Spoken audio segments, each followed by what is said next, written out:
ناکام لوگوں کی سب سے بڑی غلط فہمی، خود کچھ بدلتے نہیں اور امید کرتے ہیں کہ سب کچھ ایک نہ ایک دن بدل جائے گا۔ اور زندگی کا سب سے بڑا سچ، جب تک تم خود کچھ نہیں بدلو گے تب تک کچھ نہیں بدلے گا۔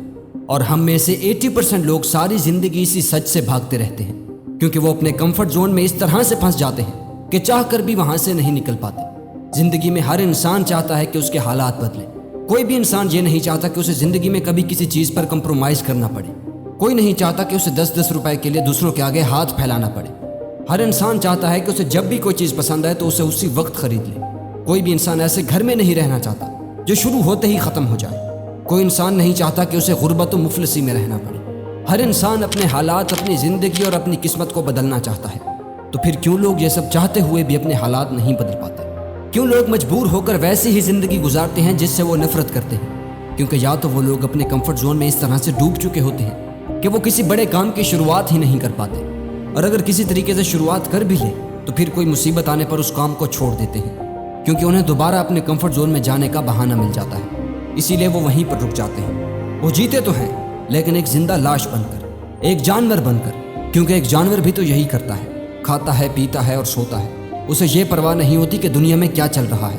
اس کا مقصد صرف 2 وقت کا کھانا ہی ہوتا ہے۔ اور اگر آپ کا بھی یہی مقصد ہے تو پھر آپ میں اور اس میں کوئی فرق نہیں میرے دوست۔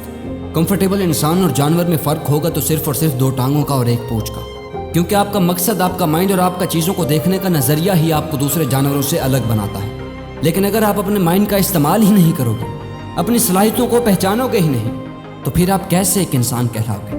میں آپ کو ایک چھوٹی سی اگزامپل دیتا ہوں۔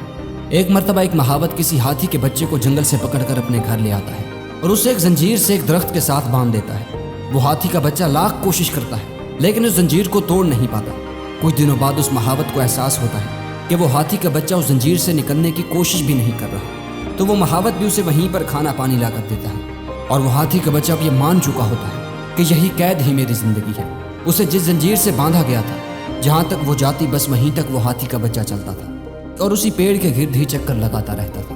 کچھ سالوں بعد جب وہ ہاتھی کا بچہ بڑا ہو جاتا ہے تو وہ مہاوت اسے زنجیر سے نہیں بلکہ ایک رسی سے باندھ دیتا ہے، کیونکہ اب وہ ہاتھی کوشش بھی نہیں کرتا اس زنجیر کو توڑنے کی۔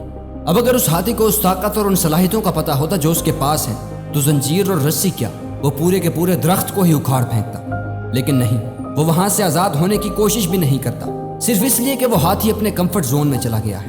اور اسی ہاتھی کی طرح ہم بھی اپنے کمفرٹ زون میں اٹکے رہتے ہیں اور سوچتے ہیں کہ یار جیسا چل رہا ہے اسے چلنے دو، کیوں کچھ نیا کرنے کی ضرورت پڑی ہے۔ لیکن اس کمفرٹ زون میں ہم سب کو کہیں نہ کہیں اس بات کا اندازہ ہوتا ہی ہے کہ یہی کمفرٹیبل فیلنگ آنے والے وقت میں ہمیں ضرور برباد کرے گی۔ لیکن ان سب کے باوجود بھی ہم سب اس میں جان بوجھ کر اٹکے رہتے ہیں اور اپنی لائف برباد کر رہے ہوتے ہیں۔ لیکن اگر آپ اپنی لائف کو بربادی سے بچانا چاہتے ہو تو آپ کو اپنے کمفرٹ زون سے نکلنا ہی ہوگا۔